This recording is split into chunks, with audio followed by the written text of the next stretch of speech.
भक्तजनों, माताओं, बहनों, सादर जय श्री कृष्ण। हमारे YouTube चैनल में आप सभी का बहुत बहुत स्वागत है।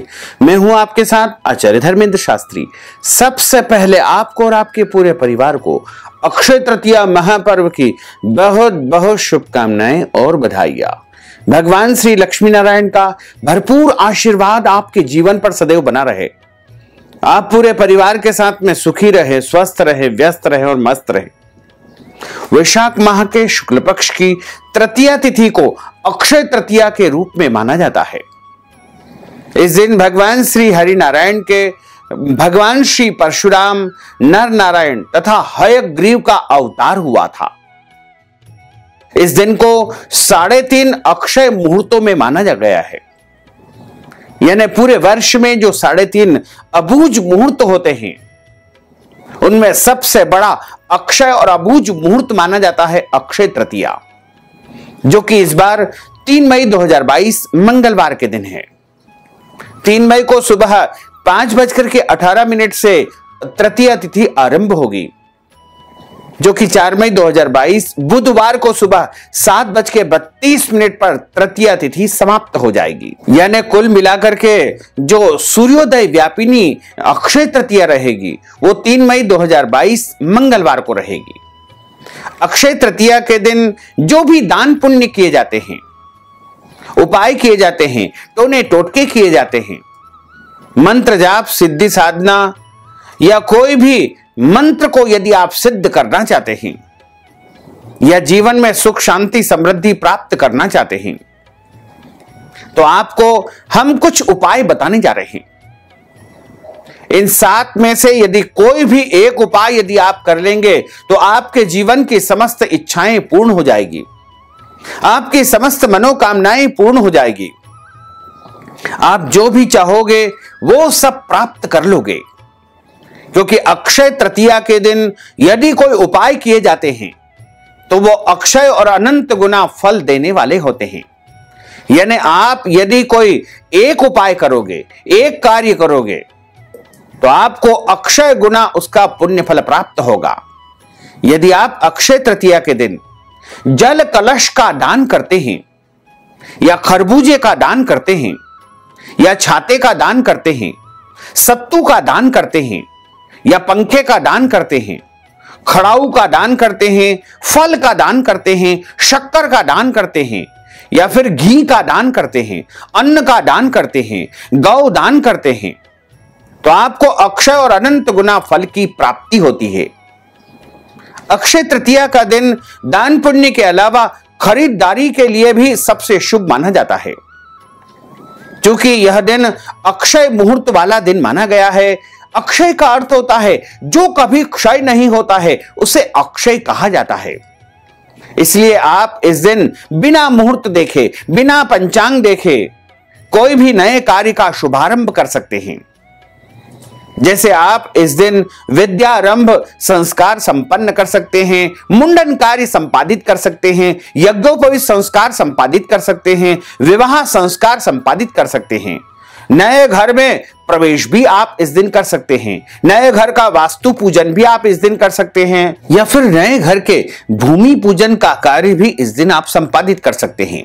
नया पदभार ग्रहण करना, नई दुकान खोलना, नया व्यापार कार्य शुभारंभ करना, नए कार्यालय का शुभारंभ करना, नया पदभार ग्रहण करना या कोई भी शुभ या मांगलिक कार्यक्रम इस दिन यदि आप संपन्न करेंगे तो वह आपके लिए अक्षय और अनंत गुना फल प्रदान करेगा।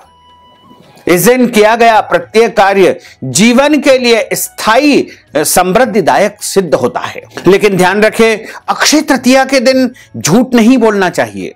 सूर्योदय तथा सूर्यास्त के समय सोना नहीं चाहिए। इस दिन पति पत्नी को ब्रह्मचर्य व्रत का पालन करना चाहिए। इस दिन दाढ़ी, कटिंग, शेविंग या शरीर के अंग के कोई भी बाल काटना अथवा कटवाना नहीं चाहिए। अक्षय तृतीया के दिन घर आए हुए भिखारी, याचक अथवा जरूरतमंद व्यक्ति को खाली हाथ नहीं लौटाना चाहिए। अपनी आस्था, श्रद्धा एवं भक्ति अथवा हैसियत के अनुसार कुछ न कुछ दान पुण्य उसको अवश्य ही करना चाहिए। अक्षय तृतीया के दिन आपको गलत, अनैतिक अथवा पाप कर्म बिल्कुल नहीं करना चाहिए। इस दिन भगवान का भजन करते हुए, भगवान का स्मरण करते हुए पूरा दिन आपको व्यतीत करना चाहिए। अक्षय तृतीया के दिन आप यदि इनमें से कोई भी एक उपाय कर लेते हैं या एक से अधिक भी उपाय कर लेते हैं तो निश्चित मानिएगा कि आपके घर में अपार लक्ष्मी की प्राप्ति होगी, धन धान्य की प्राप्ति होगी, अष्ट लक्ष्मी की प्राप्ति होगी। आपके जीवन के सारे कष्ट और संकट समाप्त हो जाएंगे।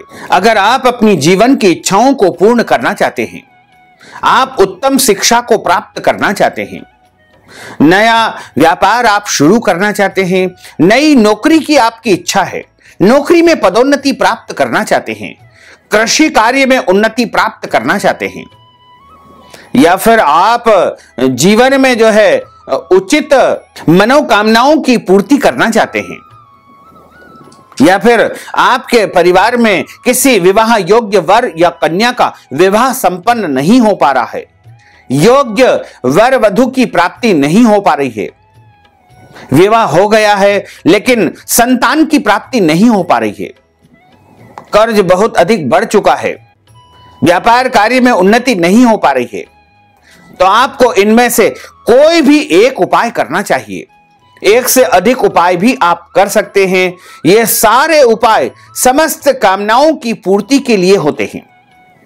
लेकिन ध्यान रखें, ये जो उपाय हम आपको बताने जा रहे हैं, ये अक्षय तृतीया की रात्रि में यानी 3 मई 2022 मंगलवार को जब सूर्यास्त हो जाएगा, उसके बाद ही इन उपायों को आपको संपादित करना है। जब आप उपाय करें तो स्नान करके पहले पवित्र हो जाएं, धुले हुए वस्त्र आप धारण कर लेवे, मस्तक पर तिलक धारण कर लेवे, देवो भूत्वा देवम यजेत। जब हम प्रभु की आराधना करते हैं, प्रभु की सेवा करते हैं, पूजा करते हैं, तो उसी के अनुसार अपने आप में देवत्व हमको सिद्ध कर लेना चाहिए। यानी पहले अपने आप को स्वच्छ, पवित्र और सुगंधित पदार्थों से जो है अपने आप को पवित्र कर लेवे। उसके बाद आप प्रभु की आराधना करें, उपाय करें। तो आप अपने घर में पूजा स्थल पर एक आसन बिछा करके और सामने एक चौकी के ऊपर पीला कपड़ा बिछा करके वहां पर भगवान लक्ष्मी नारायण और कलश का भी आप पूजन कर सकते हैं। और यदि नहीं भी कर सकते हैं तो केवल इन उपायों को भी आप कर सकते हैं। तो सबसे पहला उपाय है, अक्षय तृतीया के दिन माता महालक्ष्मी जी के चरण चिन्ह ला करके उनका पूजन करें तथा लक्ष्मी जी का ध्यान करते हुए उनसे प्रार्थना करें। आपके जीवन की जो जो भी इच्छाएं हैं, कामनाएं हैं, मुरादें हैं, वो उनके सामने प्रकट करें और लक्ष्मी जी के चरण चिन्ह का अच्छी प्रकार से कंकु, अक्षत, अबीर, गुलाल, पुष्प इत्यादि से पूजन करें। उसके बाद रात्रि के समय जब पूजन अर्चन संपन्न हो जाए और आपको जब सोना हो, शयन के पहले पहले उनको अपने घर की तिजोरी में चरण चिन्ह स्थापित कर देना चाहिए। लॉकर में या धन रखने के स्थान पर भी आप लक्ष्मी जी के चरण चिन्ह स्थापित कर सकते हैं। माता महालक्ष्मी जी के चरण चिन्ह बाजार में पूजा की दुकानों पर प्राप्त हो जाते हैं। वहां से ला करके उनका अच्छी प्रकार से पूजन अर्चन करके तिजोरी में स्थापित यदि आप कर देंगे तो निश्चित मानिएगा कि आपके जीवन की समस्त इच्छाएं पूर्ण होने लगेगी। दूसरा और अगला उपाय है, अक्षय तृतीया के दिन माता महालक्ष्मी को हल्दी, केसर और पीला फूल चढ़ाना चाहिए। और यह चढ़ा हुआ जो पीला फूल, हल्दी, केसर है, उसको पीले कपड़े में बांध करके आपको अपने धन रखने के स्थान पर रख देना चाहिए। तीसरा उपाय है, 50 ग्राम धनिया आपको अक्षय तृतीया के दिन ही खरीद कर लाना है और उसको खरीद कर लाए और माता महालक्ष्मी को पहले अर्पण कर देवे, क्योंकि धनिये में धन समृद्धि का निवास होता है। महालक्ष्मी को चढ़ाने के बाद उस धनिये को अगले दिन अपने घर के गमले में अथवा क्यारी में आपको छिड़क देना चाहिए और हल्का फुल्का उस पर पानी छिड़क देवे। वो धनिया जब आपके घर में उगने लगेगा तो आपके घर की धन समृद्धि निरंतर बढ़ती ही जाएगी। चौथा उपाय है, एक नारियल के ऊपर सिंदूर लगा करके माता महालक्ष्मी जी को वह नारियल समर्पित कर देवे। यानी जटा वाला नारियल, पानी वाला नारियल, सूखा नारियल, कैसा भी नारियल आप लेवे और उसके ऊपर सिंदूर लगा करके माता महालक्ष्मी के चरणों में चढ़ा करके अपने मन की कामना उनके सामने प्रकट कर देवे। उसके बाद अगले दिन सुबह स्नान करने के बाद उस नारियल को लाल कपड़े में बांध करके अपनी तिजोरी में धन स्थान पर या लॉकर में आपको स्थापित कर देना चाहिए। ऐसा करने से आपके घर में अखंड लक्ष्मी, धन लक्ष्मी, अष्ट लक्ष्मी का निवास हो जाएगा और आपके घर में रुपये पैसों की कोई कमी नहीं आएगी और आपके जीवन की समस्त इच्छाएं, मनोकामनाएं अवश्य ही पूर्ण हो जाएगी। अक्षय तृतीया के दिन एक मिट्टी का मटका अथवा कलश ला करके अपने घर के ईशान अथवा उत्तर में, ईशान कोण का मतलब होता है कि पूर्व और उत्तर के जो कोण होता है उसे ईशान कोण कहा जाता है। ईशान कोण में या उत्तर दिशा में या फिर पूर्व दिशा में गेहूं अथवा चावल के ऊपर उस कलश को स्थापित कर देवे और उसके ऊपर खरबूजा अथवा कोई भी फल स्थापित कर देवे और उसके ऊपर स्वस्तिक का चिन्ह बना देवे और उस कलश का अच्छी प्रकार से पूजन कर देवे। शुद्ध घी का दीपक वहां पर लगा देवे तथा हाथ जोड़ करके माता महालक्ष्मी जी से प्रार्थना करे, भगवान लक्ष्मी नारायण से प्रार्थना करे, अपने जीवन की इच्छाओं को आप प्रकट करें और उस कलश को उसके बाद अपने घर में, रसोई घर में रख देवे और प्रत्येक दिन उसका जल बदलते रहेवे और उस कलश का जल घर के प्रत्येक सदस्य को पीना चाहिए। यानी उस जल को यदि आप पिएंगे तो आपके घर में सुख शांति समृद्धि रहेगी और उसके ऊपर जो फल रखा था उसको भी प्रसाद के रूप में परिवार के लोगों में आपको वितरण कर देना चाहिए। आप चाहें तो फल और दूसरा कलश लेकर के मंदिर में अथवा ब्राह्मण को दान भी आप कर सकते हैं। छठा उपाय है, आप अपने घर में एक श्री यंत्र अवश्य लाए।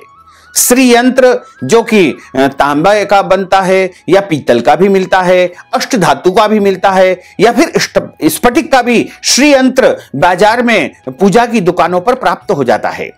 यदि आपके घर में पहले से श्री यंत्र है तो आप उनका पूजन करें और उनका पूजन करने के लिए हल्दी में थोड़े से चावल आपको पीले कर लेना चाहिए और केसर अथवा हल्दी का तिलक उनको लगाएं और पीले चावल उनको चढ़ाएं। उसके बाद श्री यंत्र को अपने पूजा स्थल पर या अपनी तिजोरी में स्थापित कर देवे। ऐसा करने से आपके घर में स्थायी लक्ष्मी और अष्ट लक्ष्मी का निवास होगा और आप कर्ज से हमेशा हमेशा के लिए मुक्त हो जाएंगे। सातवां उपाय है, अक्षय तृतीया के दिन पीपल के पत्ते पर स्वस्तिक का चिन्ह बना करके माता महालक्ष्मी के सामने आपको अर्पण कर देना चाहिए और अगले दिन सुबह स्नान करने के बाद उस पीपल के पत्ते के ऊपर जिसके ऊपर आपने स्वस्तिक बनाया है उसके ऊपर थोड़े से पीले चावल अगले दिन रख करके अपनी तिजोरी में लाल कपड़े में या पीले कपड़े में बांध करके आपको उस पीपल के पत्ते को स्थापित कर देना चाहिए।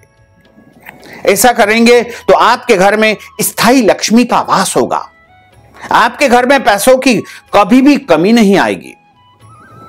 अक्षय तृतीया का दिन बड़ा ही पुण्यदायक दिन होता है और इस दिन आप यदि सच्चे मन से, पूरी निष्ठा के साथ, श्रद्धा के साथ, भावना के साथ मन लगा करके इन उपायों को करेंगे तो निश्चित मानिएगा कि आपके जीवन की समस्त इच्छाएं, मनोकामनाएं अवश्य ही पूर्ण हो जाएगी और आपको मनचाहा फल प्राप्त हो सकेगा। तो भक्तजनों, माताओं, बहनों, अगर आप अक्षय तृतीया के निमित्त अन्नदान करना चाहते हैं, गौदान करना चाहते हैं, वस्त्र दान करना चाहते हैं या फिर पितरों के निमित्त कोई भी दान पुण्य करना चाहते हैं या अक्षय तृतीया के निमित्त कोई भी वस्तु का दान यदि आप करना चाहते हैं तो आप हमारे पेटीएम के माध्यम से, गूगल पे के माध्यम से, फोन पे के माध्यम से या अकाउंट नंबर के माध्यम से नगद राशि पहुंचा करके अक्षय तृतीया का संपूर्ण पुण्य लाभ प्राप्त कर सकते हैं। साथ ही आपसे अनुरोध है कि हमारे इस ज्ञानवर्धक वीडियो को अधिक से अधिक लोगों को शेयर करिएगा, लाइक करिएगा, कमेंट करिएगा और यदि अभी तक आपने सब्सक्राइब नहीं किया तो अभी और इसी समय सब्सक्राइब अवश्य कर लीजिए। आपको और आपके पूरे परिवार को सादर जय श्री कृष्ण, सादर धन्यवाद।